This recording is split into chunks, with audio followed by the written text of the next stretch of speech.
शुभ सकाळ आणि तुम्हाला सगळ्यांना मकर संक्रांतीच्या शुभेच्छा। सकाळी सकाळी प्रसन्न मनाने दिवसाची सुरुवात छान अशा देवपूजेपासून केलेली आहे। एका साईडला डाळ शिजू घातली आहे आणि एका साईडला देवपूजा करून घेतली आहे। अजून स्वयंपाक माझा तसा पूर्ण व्हायचा आहे, पण डाळ शिजते तोपर्यंत म्हणलं अगोदर देवाची छान अशी देवपूजा करून घेऊया। चला तर अजून पुढे आपल्याला पुरणपोळीचा स्वयंपाक कसा होणार आहे आपला ते पण बघायचंय। कशी झाली माझी आजची देवपूजा ते तुम्ही मला कमेंट करून नक्की सांगा। आणि इथं पण छोटीशी रांगोळी काढली आहे आणि आरती उदबत्ती केली आहे।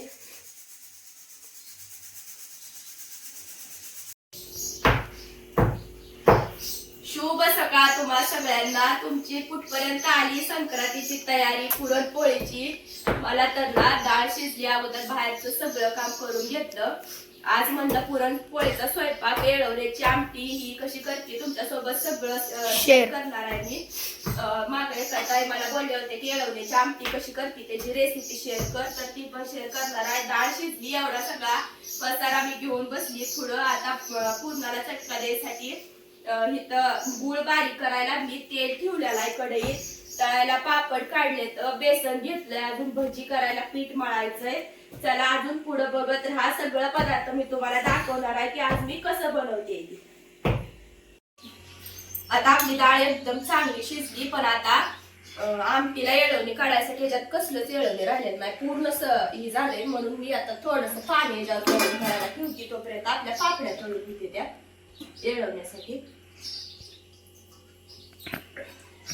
पापड्याला तेल पण चांगलं तापलंय, आता पापड्या तळायला घेते। गुळ बारीक करून ठेवला इथं पापड्यासाठी, या पुरणाला चटका द्यायचा म्हणून। अगोदर पापड्या तळते तोपर्यंत पुरण चांगलं चांगलं ही पापड लगेच काढायला लागतात, नाही तर लगेच लाल दिसते तेल जरा जास्त टाकलं। परत घे दुसरी डाळ लगेच किती फास्ट होतंय। मी संध्याकाळी आता जेवणार नाही। त्या पापडाचा पुडा ना एकदा फोडला की लगेच संपवायला लागतो, नाही तर लगेच त्याला खराब होतं कीड लागते लगेच। ही पापड संपवायचं तर म्हणून पुरवड्या जास्त काढल्या नाही, त्या पापडच जास्त काढल्या तर म्हणलं पुरवड्यात जरा थोड्यात तळून पापड जास्त करा। 3 वाजताच्या पुढं वळसायचंय, पण तोपर्यंत तरी आपलं झालं पाहिजे म्हणून पटपट जरा सुरू आहे काम माझं। आता एवढं पापड तळून झाले तर आता कुरवड्या तळती, बात करते आता पापड मसाले पापडला होते ना जास्त नाही तळत। वेळेची जरा बचत करायसाठी वेळ जरा कमी आहे आज आपल्याकडे, त्याच्यामुळे डाळ थोडीशी खाली लागली पण असू दे। आता येळवणी काढायसाठी डाळ काढली आहे, डाळ एकदम भारी शिजली बरं का। येळवणी म्हणजे येळणाच्या आमटीसाठी येळवणी, त्याच्यासाठी येळवणी काढायचं। निघलं नाही जास्त येळवणी, पण थोडंच निघलंय, पण अजून मी डाळ ठेवणार आहे। तर ती डाळ काय करायची, मिक्सरच्या भांड्यात गरका मारायचा आणि त्याचं येळवणी तयार करायचं। डाळ काढून येळणाच्या आमटी सोबत येळणाच्या आमटीसाठीच ही डाळ, आता येळवणी जास्त निघलं नाही म्हणून ही डाळ ठेवायची। येळणाच्या आमटी सोबत रेशनचा तांदळाचा भात लय चांगला लागतो। रेशनच्या तांदळाचाच भात करायचा, साधे तांदळाच्या भातापेक्षा। भजी पटकन सोडून घेतली लगेच ह्याच्यात सरका द्यायचा पूर्ण, अगोदर भजी सुटती पटपट।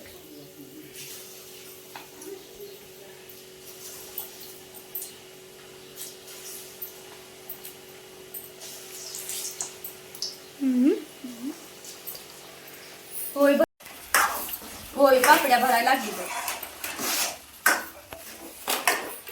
डाळ काढा खाली, कुठं त्या खाली डाळ पुरणाला एकदम भारी आता चरका देऊन घ्यायचा अगोदर। आणि थोडस पुरण असं घट्ट घट्ट होत आलं ना मग आपण ह्याच्यामध्ये वेलची पावडर, सुंठ, बडीशोप हे सगळं टाकायचं. अगोदर आता गूळ टाकाय आणि एकदम असं घट्ट घट्ट होत आलं की मग वेलची पावडर टाकायची, सुंठ, बडीशोप असं सगळं एकत्र बारीक करून ठेवलेलं असतं.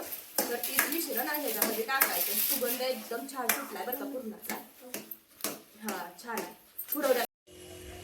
पुरण आता चांगलं घट्ट झालंय, त्याच्यामुळे त्याच्यात वेलची पावडर टाकली. वास येतोय येतोय हा येतोय.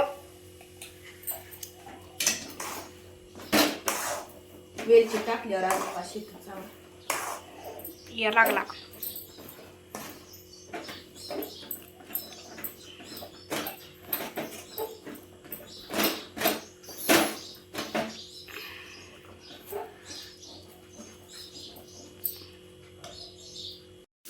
आता मी तुम्हाला येळवण्याची आमटी कशी करायची ती दाखवणार आहे. ह्याच्या अगोदर एका ताईने मला कमेंट पण केली होती येळवण्याच्या आमटीची रेसिपी शेअर कर म्हणून.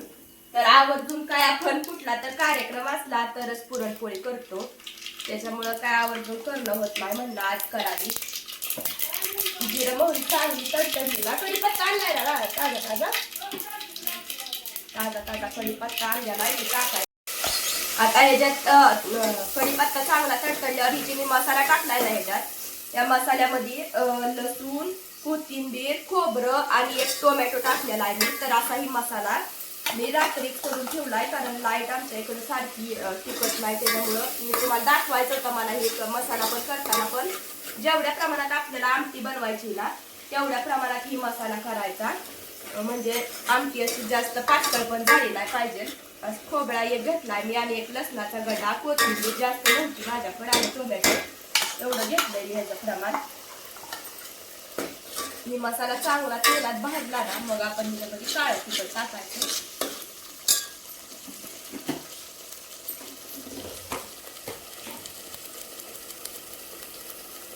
मीठ टाकायचं अगोदर, हळद आणि काळं तिखट. हिरवी मिरचीची पण काय काय जण आमटी करते ती, पण मी कधी ती केली पण नाही आणि मला कशी करते ती पण माहिती नाही. त्याच्यामुळं मी काय हिरवी मिरचीची आमटी कधी करत नाही. तिखट थोडं जास्त टाकायचं, कारण आपण टमाटर टाकलेला असते तर टमाट्यात गुढी असते, त्याच्यामुळं आमटी जरा झणझणीत असल्यावर चांगली लागते, म्हणून तिखट थोडीशी जास्त टाकायचं.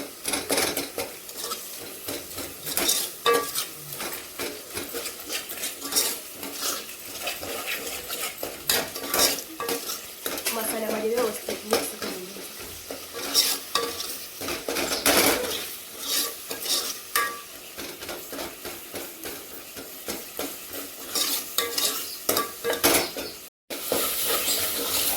एकदम चांगला मसाला भाजू द्यायचा आणि याचं पाणी पूर्ण आटू द्यायचं. तेल चांगलं सुटलं याचा मसाला. सोबत खायला रेशनच्या तांदळाचा भात ठेवला इकडं करायला. रेशनच्या तांदळाचा भात एकदम भारी लागतो आमटी सोबत, त्याच्यामुळं रेशनच्या तांदळाचा भात करायचा. आता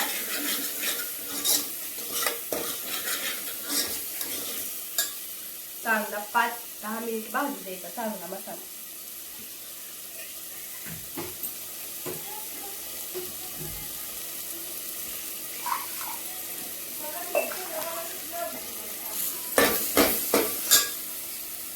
आता द्यायची फोडणी. येळवण्यासाठी थोडीची डाळ काढून ठेवली होती ना मी, तर तीच मिक्सर मधलं बारीक करून घेतली आणि त्याचं असं पातळ येळवणी बनवून घेतलंय.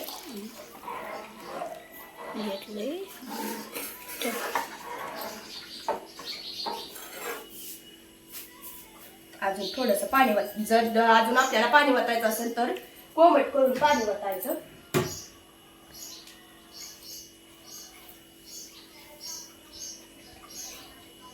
कोमट करून पाणी वतलंय आणि एकदम मस्त अशी आमटी तयार झाली आपली. आता 5 मिनिटं उकळू दिली ना की एकदम छान अशी आमटी तयार होती आणि मस्त असा कट पण तिला यायला लागलाय. नक्कीच अशा पद्धतीने येळवण्याची आमटी तुम्ही जर करत नसाल तर नक्की करून बघा बरं का. आणि रेशनचा तांदळाचा भात. हा, आता सगळा स्वयंपाक माझा तयार झालेला आहे आणि व्यवसायाला जायसाठी इथं सगळी तयारी करून ठेवली आहे, सगळं काढून ठेवलेलं आहे. आम्हाला जरा लांब जायला लागतं, त्याच्यामुळे आम्ही गाडीला जातो. त्याच्यामुळे ताट काय बनवून नेणार नाही, असं सगळं नेणार आहे. त्याच्यामुळे इथं सगळं असं काढून ठेवलंय व्यवसायाला न्यायचं. आणि आज तिळगुळाचा नैवेद्य पुरणपोळीचा नैवेद्य नाही दाखवायचा, तिळगुळाचा नैवेद्य दाखवायचा आहे. म्हणून मी असे छान असे तिळाचे लाडू केलेला इथं नैवेद्यासाठी. तर अगोदर इथं नैवेद्य दाखवून घेतलेला आहे आता. आणि श्लोकला जेवायला ताट केलंय, त्याला गुळवणीमध्ये दूध आवडत नाही म्हणून फक्त गुळवणी दिली. आणि भजी पण केले तर, पण भजी काय त्याला आवडत नाही तर त्याच्यामुळे भजी दिलं नाही. तर पुरणपोळीचा मस्त असा स्वयंपाक तयार झालेला आहे. तुम्हाला माझ्या रेसिपी कशा वाटल्या ते तुम्ही कमेंट करून नक्की सांगा. आणि अजून पुढे बघत राहा, मी तयार झालेली पण तुम्हाला दाखवणार आहे. आता माझं सगळं किचन स्वच्छ करून झालंय, माझा स्वयंपाक पण झालाय आणि फ्रेश होऊन आले बघा आताच. आणि कालच नवरोबानी छान असे गजरे आणून ठेवलेत. दुसरी कोणती गोष्ट नाही आणली तरी चालतंय, पण गजरा आणायला सांगितलं ना, ती कधी पण न विसरता माझ्यासाठी गजरा आणते. तर बघा, तर छान असा गजरा घालून आता मी मस्तपैकी तयार होणार आहे. चला तर आमची आता सगळी तयारी झाली आणि एकदम मस्त अशी मी तयार पण झाली बघा. इकडे आपली ओवी मॅडम सासूबाई पण एकदम छान अशा तयार झाल्या. त्या कशा वाटत्या त्या तुम्हाला नक्की कमेंट करून सांगा. त्यांना अजून गजरा लावायचा बाकी आहे. आणि आपल्या ओवीची फ्रॉक कशी वाटते तुम्हाला ते पण कमेंट करून सांगा. आता आम्ही व्यवसायाला निघालोय, अजून तुम्हाला पुढची व्हिडिओ मध्ये बघायला मिळेल पुढच्या व्हिडिओ मध्ये. आता तुम्हाला आम्ही सगळेजण कसं वाटतोय ते कमेंट करून नक्की सांगा. आणि आपला व्हिडिओ जर तुम्हाला आवडला असेल तर चॅनलला सबस्क्राईब करायला विसरू नका. चला.